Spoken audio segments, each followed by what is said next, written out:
Thank you very much. Don't ever use remote viewing to play Keno numbers. Have you heard about our experiment we did last night? We, in Hawaii, ahead of time at 1330 Sidereal, played 400 games of Keno, brought it to the casino, and got our butts kicked last night. It was a massacre. It was the Saturday Night Massacre.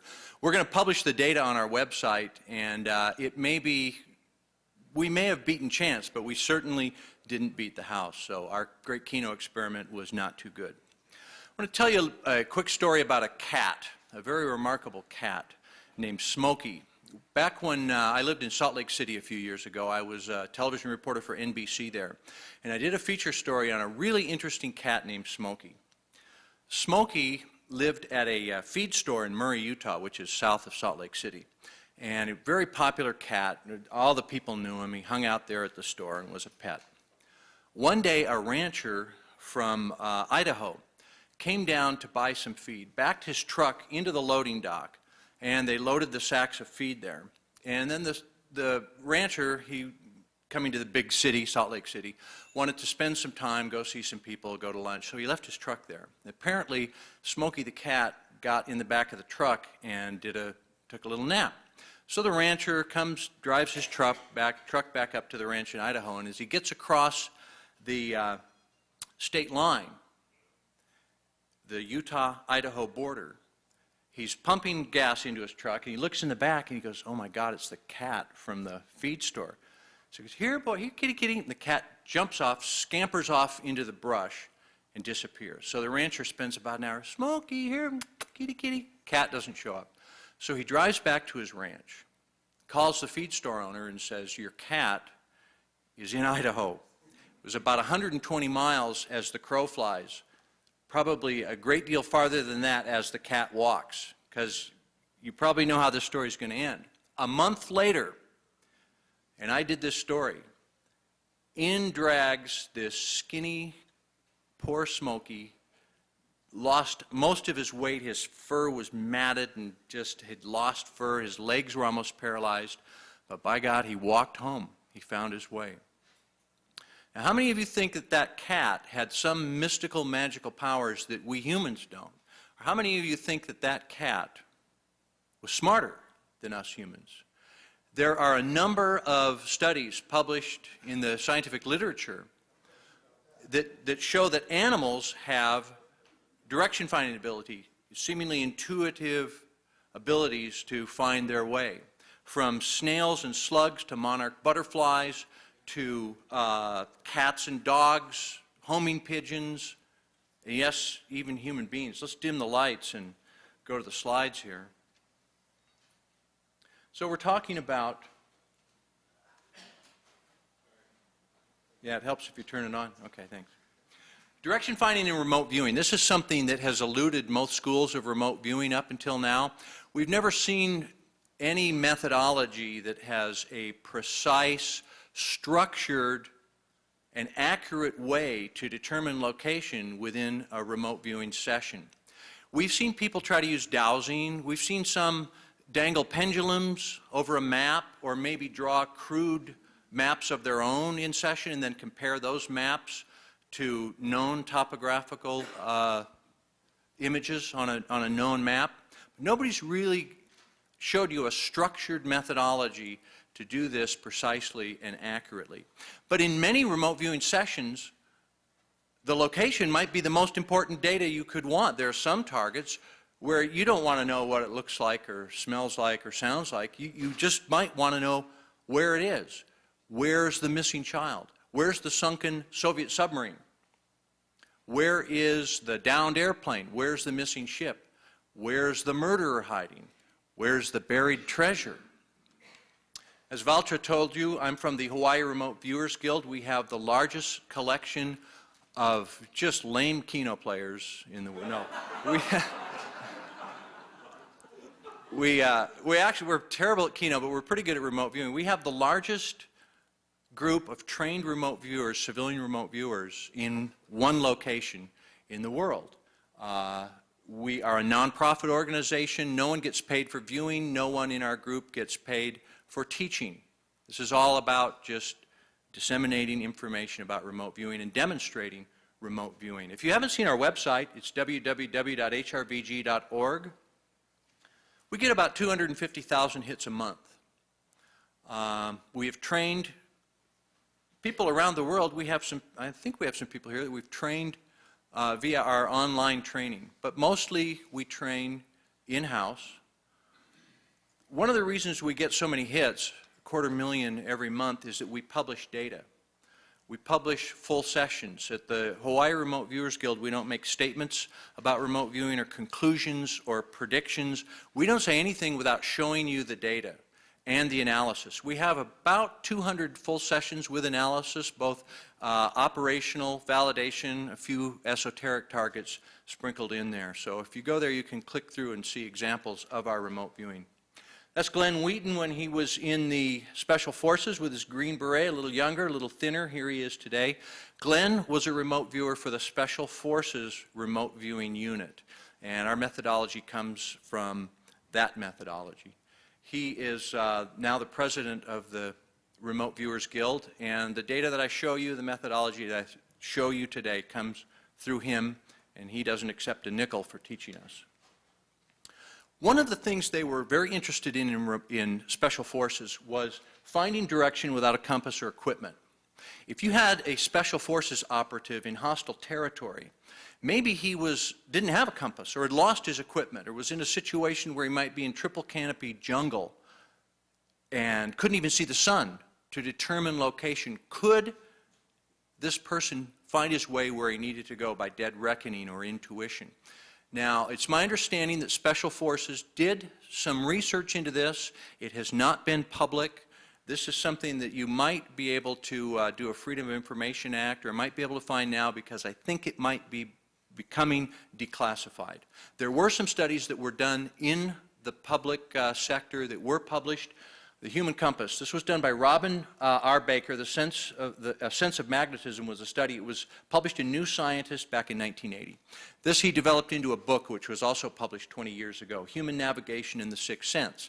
And these studies were very interesting. What they did was they took people and they blindfolded them. The search term for this, of course, is spatial awareness and direction finding, or finding direction. They took test subjects and they blindfolded them. And then they drove them around and disoriented them, took them to a remote location, kept them blindfolded out in the woods, spun them around so that they were completely disoriented. And then they said to the test subjects, which way is north? And while still blindfolded, they would say, that way is north. And then they would say to them, which way is your home? And they'd say, my home is that way. And they were able to do this accurately to within 30 degrees. That's significant, to be able to intuitively do that within 30 degrees. And what's fascinating to me is when they took the blindfold off and had them try it, the performance actually went down. So when you had the visual input, you didn't do as well. Now I want to move away from remote viewing and intuition to just nuts and bolts, finding direction. This is the kind of thing that they teach in the Boy Scouts, how to find an unknown location from two known locations. There are two ways to do it, intersection and resection. In intersection, let's say that you don't know where that is, but you want to determine where it is, determine this location on a map, but you know this location and you know this location. You can take compass bearings from both the known locations, that's called intersection, and determine an unknown location. Resection, if you're lost in the woods, and you have a map and a compass, but you can see a mountaintop here and a mountaintop here, you can take a bearing to that and a bearing to that, and you can plot your location. Intersection and resection, they teach it to the Boy Scouts. Now how can we use this skill in remote viewing and use it intuitively? Okay, first of all, I want to show you how this, an example of how this is done in real life, non-remote viewing. Let's say we have a fire spotter here. This guy's name is named Harold the Fire Spotter, and he's up in his fire tower in the Green Tree National Forest, and he looks out and he sees some smoke over here in the distance. But he doesn't know if that wisp of smoke is coming 2 miles away from 2 gullies over or a few miles beyond the next ridge. But he's got to determine quickly where that is. So he enlists some help. Here's Harold up here on Notch Top Mountain. And he knows that he takes a compass reading and he determines that that's 098 degrees. That's the direction of the smoke. Now we got another guy down here on another fire spotter station on Flat Top Mountain. So he takes a bearing and he says that's a bearing of 047 degrees. Where they intersect, by intersection, you can determine the location. A few terms for you. That 098 magnetic and 047 magnetic, those are called azimuths. Where you plot the azimuth on a map, that's called a line of bearing. So you have two lines of bearing that intersect, and you can report that, hey, that fire is 2 miles up Sheep Dip Canyon, and get the firefighters there. Another definition, where these two lines of bearing intersect, that's called a cut.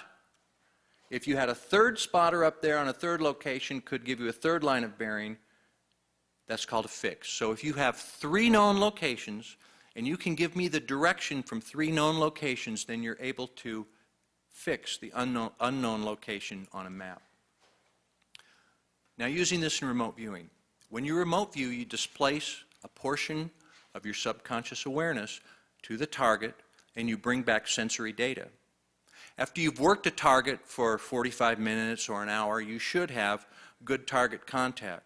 Let me give you a few examples real quickly of what we consider good target contact at the Hawaii Remote Viewers Guild. We work all our targets either blind or double blind, absolutely no front loading at all. So here's one that I worked a few weeks ago, double blind, and this is, we usually show the whole sessions, don't have time here, this is an excerpt. I looked and I saw a guy in a uniform, looked like he had a pack on. I saw these straps, and he had something strapped on in front of him. Feedback was, it was members of the 82nd Airborne preparing to jump. Now that's what we consider good target contact. Valtra, who introduced me today, did this. She was given only the target ID H7X2 D9E4, double blind, monitored, but the monitor was blind. This was produced solo. The target was the Russian Revolution. She drew the angry mob, the palace, and she had a person inside. She said that these people were angry. They were, had a coup attempt. They were going to overthrow this person. The Russian Revolution, the overthrow of Tsar Nicholas. That's what we consider good target contact. Here's one we did for a skeptic. The skeptic had the picture. He was the only person who had the target cue and the photo in his possession. He actually wrapped it up in tinfoil. Gave us, he thought, if it's in tinfoil, you won't be able to penetrate it. But he gave us, he thought we were doing something tricky. He gave us only the target ID. I produced this sketch, and that was him bungee jumping. So that's what we consider good target ID. Another example. What do you say to that? You know what? That's a long story. He pulled a real, he gave us a target ID that was F4U. It was the designation of a Corsair fighter in World War II, and he knew that. And so in his intent, the target was him bungee jumping, and this designates a Corsair fighter. And 7 of our viewers drew single-engine propeller-driven aircraft, and 1 drew a Corsair, the gull wing. So we got a combination of data. He ran a game on us. Skeptics, you can just never trust them. Anyway, they always want to, you know, they don't do it, they don't play fair. It was a Hindenburg, the viewer drew the Hindenburg, double blind. That's good target contact. This is one that's on our session that you ought to look at. The whole session is really good. The target was the Valley Temple in Egypt, and the viewer drew the stone arches and said it was an entrance. This one was interesting. When we view, when we go to S5, which is altered state, sort of ERV, the target can play out as a little movie. And what I saw was, I said, I saw this guy in black jumping up and down, and a guy in white circling him. And I said, this looked like some type of competition or choreographed dance or some type of athletic thing involving jumping up and down. I had a really nice little movie playing out for a little while. Well, the target was the karate scene from The Matrix, filming that. So it wasn't really a fight, and I got a sense that it was just this rehearsed jumping around. Another good one, this is a bank building fire. I looked, I very clearly saw this, I remember this. I saw the building with smoke pouring out of it.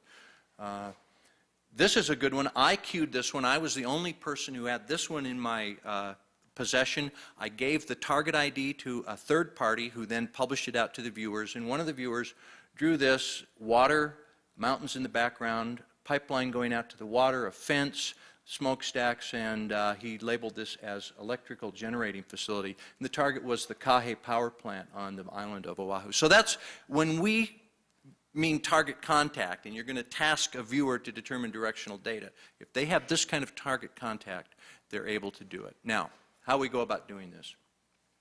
Any and all information about the target may be obtained through the signal line. All information may be obtained through the signal line. But if you don't task the viewer on target to obtain directional data, or if your methodology doesn't allow for the determination of directional data, then you'll never get it. You'll never find it. So we have a viewer in session with good target contact. How do we do this? First, a little bit of the history. I'm sure some of you people know what an O5D is. An O5D in the military is an electronic warfare cryptologic interceptor radio direction finder, commonly known as O5D. And what O5Ds do is they use very sophisticated equipment to determine the direction of a radio signal. You want to know where a radio signal is coming from? They use this equipment. They can give you a magnetic bearing to the signal. But O5Ds played a little game. What they used to try to do was they would sit there without their equipment and they'd say, I bet you I can tell you where this signal's coming from without the equipment. I'm going to do it intuitively. So it became sort of a little O5D rodeo, or an O5D game they'd play. They'd sit a guy in a swivel chair and they'd tape a yardstick to the chair, and then they'd actually draw a compass on the carpet, on the ground. So that would be north, that would be 90 degrees, that would be 270, 180. And they'd feed the guy a signal. And without the equipment, he'd spin there in his chair and he'd say, 047 degrees. They'd have someone off here with the radio direction finding equipment, and they'd say that was 051. If he got within 5 degrees, that was considered a hit. So in Special Forces, when they were developing their remote viewing program, they early on realized that, hey, there are a lot of targets, there are a lot of situations where we need to know the direction to the target. So what they'd do is they'd employ the O5Ds, because the O5Ds were the guys that had demonstrated the skill. So the remote viewers in the Special Forces unit would be over here working their methodology, and they get the O5D and they put them in the circle. And they'd say, find it. And they were able to do it. But they refined it, because if you can put a guy's awareness inside a circle on the ground, why not, in session, draw a circle on your paper? And your circle on the paper is oriented so that that's north, that's east, okay? 0, 90 degrees. And then you draw the direction, the azimuth, the line of bearing to target. It's just as if you were placing your awareness in that circle on the paper and then querying your subconscious awareness, what's the direction to target? Now, we determined that remote viewers determine direction using great circle azimuths. As I stand here today and I know that that is north, well, then Hawaii, my home would be that direction. If I went on a bearing roughly there, I'd go to Hawaii. But if I also went 180 degrees opposite, I'd also get to Hawaii. It'd be a lot longer flight. I go all the way around the Earth, but I'd come back. So remote viewers determine direction using great circle azimuths, and we take a front azimuth and a back azimuth. You need, when you're remote viewing, you're not a fire spotter up on the mountain here, up on the Green Tree National Forest. But you need 3 known locations. So let's say that you have a missing child somewhere here in the Green Tree National Forest. You want a remote viewer to find that child for you. You need 3 known locations to intersect, or to use your intersection. So you're going to use Joe Mills Mountain, Notch Top Mountain, and Flat Top Mountain. But you can't tell the viewer that, because the viewer needs to remote view double blind. We don't front load. You can't say to the viewer, hey, there's a missing child in this forest, and we're going to give your reference locations as the top of Joe Mills Mountain and the top of Notch Top Mountain. That's too much data. It's too much front loading. You just give the viewer a target ID and encrypted reference coordinates. Let's say you were using your baseline as Seattle, Los Angeles, San Diego, and you said to the viewer, we're going to find something, and your encrypted locations are Seattle, Los Angeles, and San Diego. Well, the viewer would start thinking, if I go this way, it's on land, but maybe it's a missing boat or plane. It could be in the ocean. So you're going to get your conscious mind trying to mull this over. So it's much better to just say to the viewer, your target ID is this number or letter sequence, and you got encrypted reference locations 101, 202, 303. So the viewer's not told where the locations are. He's only given encrypted reference locations. When the targeteers it, he has to make a conscious association in his intent. The targeteer sits down and says, 101 is Joe Mills Mountain. 202 is Notchtop Mountain. 303 is Flat Top Mountain. So what you publish to the viewer is an operational target ID and 3 encrypted reference locations. Now, what I'm doing here today is not meant to be instruction or training in this procedure, because I don't have time, and we usually train viewers for about 6 months before we give them this protocol or this methodology. So I'm only here to familiarize you with the theory behind it.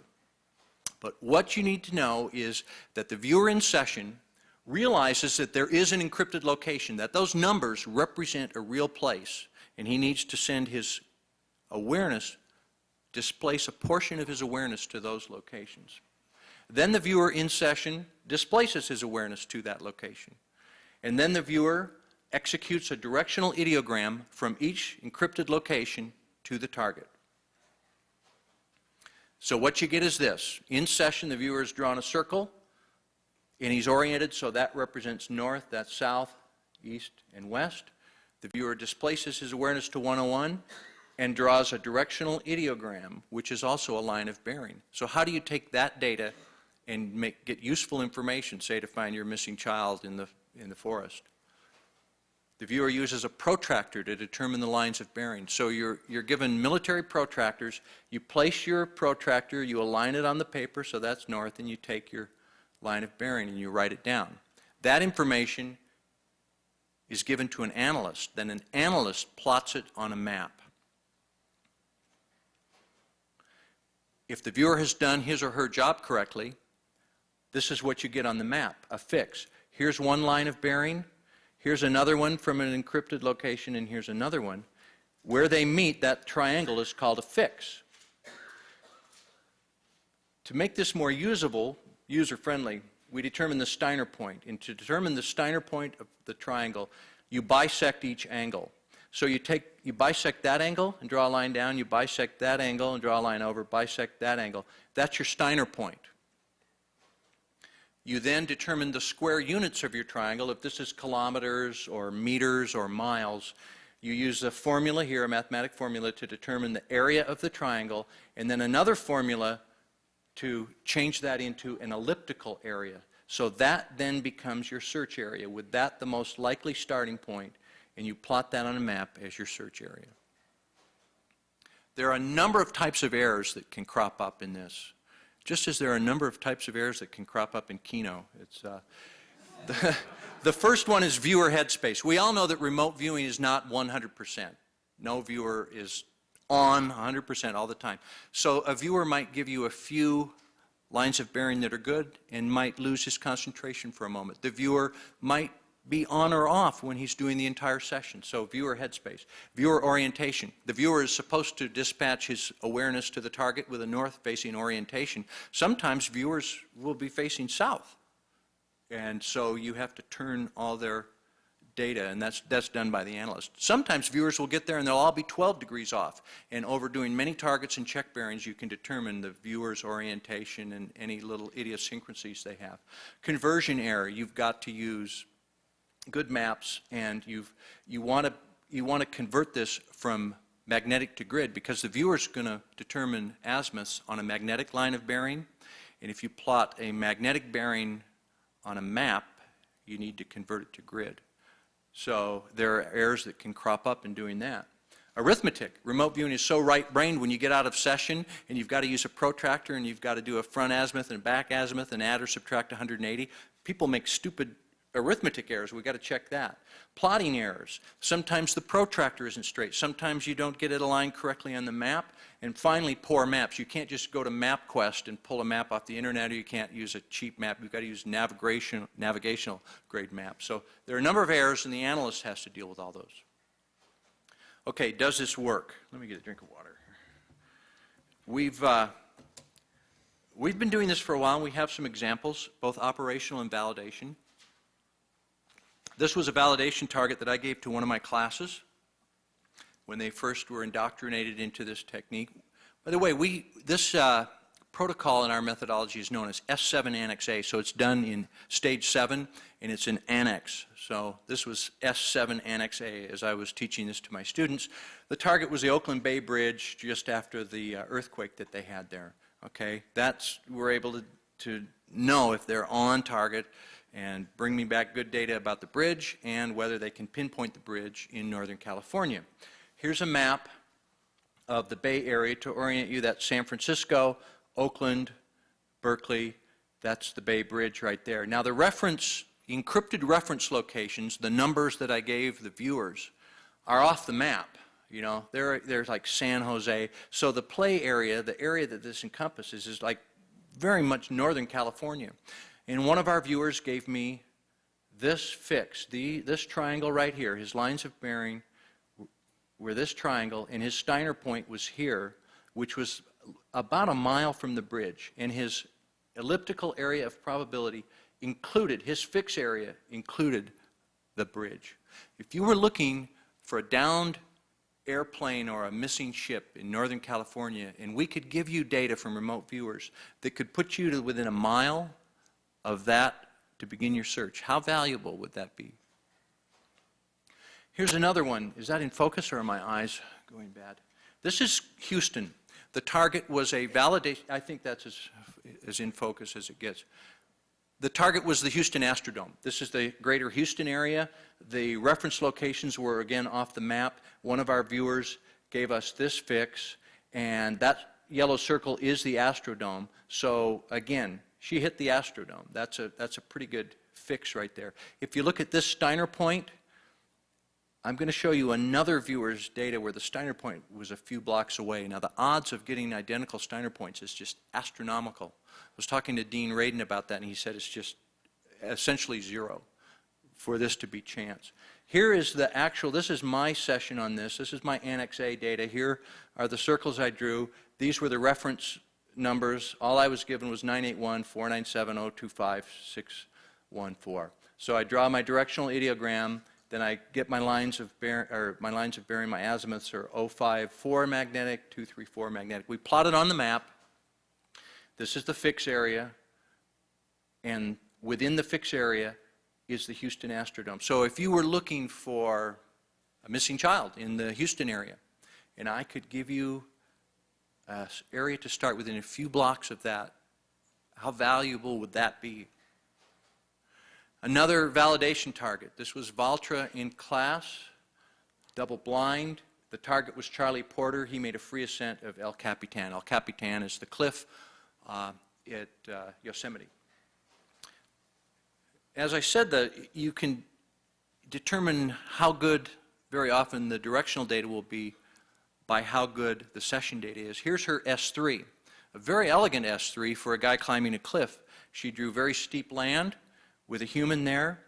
The area he was climbing was known as 3 cracks, 1, 2, 3. So that's a very elegant, simple S3 that demonstrates good target contact. And she got a cut from this line of bearing, or from this reference location, a line of bearing, from this reference location, a line of bearing. Now see this pink right here? It looks like an ink smudge. That's the topographical lines of the cliff. And they're so close together that it looks smudged. She gave us a cut on the face of the cliff. If you were looking for a missing child that was in all of Yosemite National Park, and a remote viewer could say to you, I bet you the kid is right there, that would be pretty valuable, don't you think? This is a target we worked in conjunction with the Honolulu Police Department. I'm a television reporter, and I was doing this story, and we have have an association with a couple of investigators. We've done some work for the homicide and missing persons.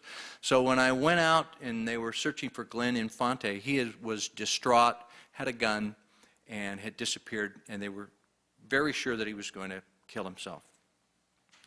Well, we worked the session, I queued it up, Valtra and others worked it blind. In Valtra's session, she saw a man walking through the woods alone. She turned in her data, and I looked at it, and I said, I don't think so, he killed himself. And she said, no, I saw this guy walking through the woods. I said, no, he killed himself. The police know he's been gone 3 days. He isn't just up there having a party in the woods. He killed himself. They're trying to find his body. She said, no, I saw him walking through the woods. Well, her S7 Annex A, they were looking for him on the island of Oahu, pretty good size island. And where Valtra's, I'm going to show you an area of the map above Pearl Harbor called the Aiea Heights area. And she gave us a fix right here. And it turned out the police told us Mr. Infante walked out of the woods alone. So she was right. He was alive, and he walked down this trail right here. So she was within 400 meters of where he was. If you had a missing hiker or a missing person, and a remote viewer could put you within 400 meters of him to begin the search, how valuable would that be? Okay, another person they were searching for, Rafael Resendez Ramirez, the FBI had him on the most wanted. Massive nationwide manhunt. We worked it. Valtra's data, here's her Annex A lobs. This is the actual page from her session. So that was plotted with a protractor, put over the map. And by the way, the encrypted reference locations were far away. They included the continental United States. So you have a huge area. And she gives us a fix in Houston. And when I worked it, I gave another fix in Houston. You need feedback in remote viewing. We get the feedback. The data was correct. Can this work off planet? Well, they've mapped Mars. They have latitude and longitude and latitude lines for Mars. NASA lost something on Mars. The Mars Polar Lander never phoned home. So we worked it. And this is one that we think we're going to get feedback on because it's our understanding that one government agency has found the lander and they're just trying to determine how to tell the other government agency, NASA, where your missing lander is, and there's some politics involved. So we've published this data for quite some time. We're hoping for some feedback. But here's Valtra's, the yellow lines from 192 west on Mars to there. She has another line of bearing and another line of bearing. My data, I had a cut on the same place. Now the odds of this, if you just randomly take one known location and go to another location, you have a 360 degree, or 360. For a second one to randomly intersect is 1 over 360 to the second power. For a third one is 1 in 360 to the third power. For mine, that's a total of 5, is 1 over 360 to the fifth power. That's according to Dean Radin. I went over this with Dr. Radin. So if Valtra and I could go out into the,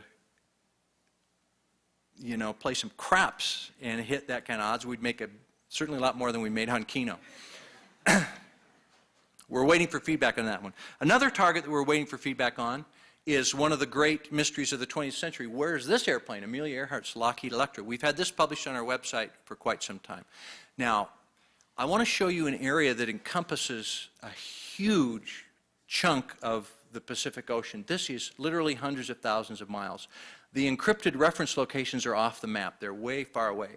But what we have here is Howland Island, here's the equator, Baker Island, the Phoenix Islands. And I want you to keep your eye on this area southwest of Howland and Baker Island, because these are all viewers working blind and independently who give us a fix here, who give us a cut here southwest of Howland and Baker Island, who give us a cut here off of Howland Island, who give us another fix southwest, who give us another fix here, who give us another fix, and these are coming from just way far away, who give us another one. And it just goes on and on. Viewer after viewer is giving us the same cuts and the same fixes. Now, we're hoping for feedback on this because we published this data over a year ago. And now there's a team that's been searching for Amelia Earhart, and they have very sophisticated, expensive equipment. They're putting a lot of money into this. And it says here they've narrowed their search area to 600 square miles, and it's in the area where our data indicates. So we're hoping that they find this sometime soon and give us feedback. If remote viewers have located and published ahead of time Amelia Earhart's airplane, that would be significant. So the question is not, can you find something remote viewing with remote viewing? The question is, what do you want to find? So questions. We have a few minutes. Yeah. Why do you use magnetic Because that's the way viewers perceive, that's the way viewers intuitively give you a line of bearing on magnetic. The viewers determine it on magnetic lines. So you could use GPS coordinates now, you just give a point. Oh yeah, we've done that. As a matter of fact, the one that I showed you, which one?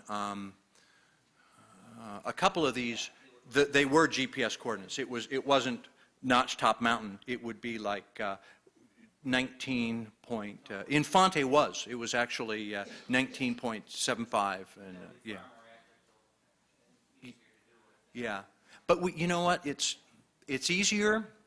We think if you say something that's significant, like the Eiffel Tower, rather than just a longitude and longitude coordinate on Mars that's all the same, the viewer will be able to do it. But it's better if you can give something like, okay, from the Golden Gate Bridge. Where is it? Okay. Yes, if you were doing an operational target, very often you would give sub-cues. So you might have a team of viewers work it, turn in their data to the analyst, and if they haven't given you the essential elements of information, that might get retargeted, sent back to them prior to feedback. They work it again. So you could give them, okay, give us another S7 Annex A. And if they give you one area like, you know, it's somewhere in the continental United States, and they all zero in on Utah, then you could retargeteer that and give you a baseline that's within Utah, and then go ahead and narrow it down. I know it's in Salt Lake to begin with. Can I just give them? Sure, you can get a map of, Temple Square, 39th South and 45th East, Skyline High School. You could use those, and as long as you have a good map. Yeah. Any other questions? Yes. Sometimes you'll give 5 reference locations to the viewer, and the reason you might want to do that is the viewer might cheat you the first time. They just go, and then the viewer settles down and does you 2 good ones. And then on the 4th one, they run out of steam. Well, you know, I've been doing this for a while, and they'll 3 out of 5. It's where you get the fixed. And one viewer can give you, but it's much more significant if multiple viewers give you the same fixes. You should really never rely on just one remote viewer as your sole data. We do consensus analysis. Yeah, it could be done, but boy, it sure, you know, remote viewers need a team. One remote viewer working alone really isn't worth that much, is what we found. It's just much better if you have someone to do the targeteering. You need someone to take the, you know, you want to work double blind, so you need someone to take the information and give it to a targeteer, cue it out so that you can insulate the viewers, and then have several viewers working it. You want an analyst that's blind. The analyst should not know what the target is. When we do analysis, the analyst is also double blind to the target. Well, psychic and remote viewing is a little different. Remote viewing is much more structured. Yeah. See, if I'm here in Las Vegas today, a map that shows you north, that's not magnetic north. No, that's true north. That's why I asked. That's true north. Okay, I'm sorry. Yeah. Okay. Yeah, so you got to look at the legend on the map when you. The financial, well, the financial industry, I can't speak to that because there are other organizations here that teach for money, but we're a nonprofit organization, and I've never made any money for viewing or for teaching. Neither has Glenn. We charge just enough to keep a classroom and buy pencils and papers and protractors. But oh, can you make money doing this? If you could accurately do this and find treasure, you could make, there's some, we're hoping to, do I know of that? I heard Prudence Calabrese found some buried treasure once. She's not here, but I'll tell you who else. I don't think this is secret, but there's some former remote viewers that have this skill that get paid a lot of money by oil companies, telling oil companies where to drill. They're working full-time. This is designed for finding tangible things, things that exist in a location. Yeah. Paul? No. One thing you need to do to calibrate your viewers is to do what we call check bearings. You might have a viewer sit down and we might have to give them 50. You know, Lynn talked about keeping a file of your viewers. If you're using this, you've really got to do this. You've got to do a lot of validation targets where you have an accurate map and you can plot the viewers' lines of bearing and determine what they tend to do. We know we have one viewer, Jim Carlson, who did the Egypt sessions. He gives a true bearing each time. He doesn't have to be corrected. You know, I haven't tracked enough of our viewers, Glenn. I think most of their inclinations are pretty consistent. Yeah. If you can give a viewer consistently give you a line of bearing that's within a few degrees, oh, you're golden. The analyst can, I mean, that's if you try with 3, if you get a fix and they're within a few degrees, that's going to be very valuable data, even if it's off a little bit. Like if you looked at a couple of these examples, some of them were off a little bit, but still, when you triangulate it and fix your Steiner point, I don't concern myself with that too much. I'm a viewer. I'm not so much the analyst of this. Glenn analyzes that. Yeah. Oh, how many people? Yeah. Operationally, when we break into groups, we're designed on a model that, for example, Walter and I, with 2 other viewers, are MJ001, and that's 5 viewers. So within the guild, we have a target committee chairman, and we have other groups. So within one working group, it's 4 viewers. So someone gives us a target to work. The target committee chair gets that so that the 4 viewers are insulated, and that gives that to a targeteer. When the target information is published to the 4 viewers, you have a mission manager, a viewer, a monitor, and an analyst. That's 4. Yeah, the targeteer is someone outside of that group so that it can be double blind. Yeah, but 4 is the minimum number you need. You need groups to remote view. That's the reason Glenn is teaching us for free, is because here he got out of the military, he's a remote viewer. What good is he alone? So he wanted to replicate himself so that he could have some people to do all these tasks so we can accomplish something. Well, you know what? I was on Coast to Coast radio and I thought, I went to the general manager and I said, you know, I'm involved in human cognition. And he said, oh, you mean that remote viewing he'd heard? I said, yeah. I said, there's this radio show that wants me to do a little interview coast to coast. And is it okay? He says, oh, yeah, that's okay. He says, I don't believe any of that, but that's okay. So they don't, some of them, if they take the time to look at it, they accept it, but most of them just don't understand. We have a long way to go. We need to educate the public about this. This is real. I mean, this works. This is not, Glenn is always telling us this isn't magic. This isn't woo psychic stuff. There's a scientific basis to this. This is a natural communication skill. All we're doing is natural communication, yeah. Oh, it depends. If when I showed you the fix on the Houston area, that was hundreds of thousands of miles. So you could get within a few miles and that'd be a big hit. When you're doing El Capitan, we're within a few yards. A few yards. She was within yards of the actual target. The guy that was missing on Oahu, that when I showed you the map with the above IAEA, should have gone back to that, but those grid marks were what, 1,000 meters? 1,000 meters. So it depends on the size of the map.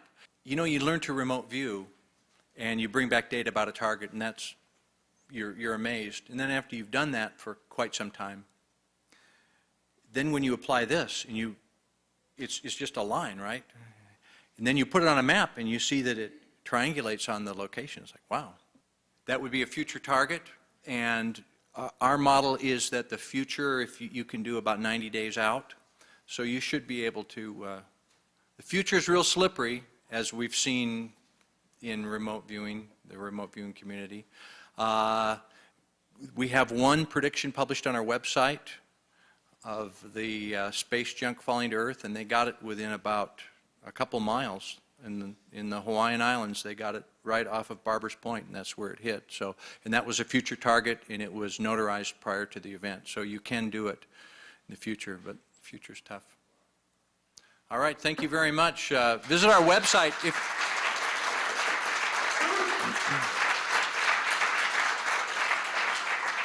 We're all available via email if you have any questions. You can go to our website, and there's Valtra at HRVG. I'm Dick at HRVG. We love to talk about remote viewing, and we're not trying to make any money off of it. So we love to talk about it. There's some people here that met us over the internet and are coming to Hawaii, and we'll be here at the conference too. Thanks a lot.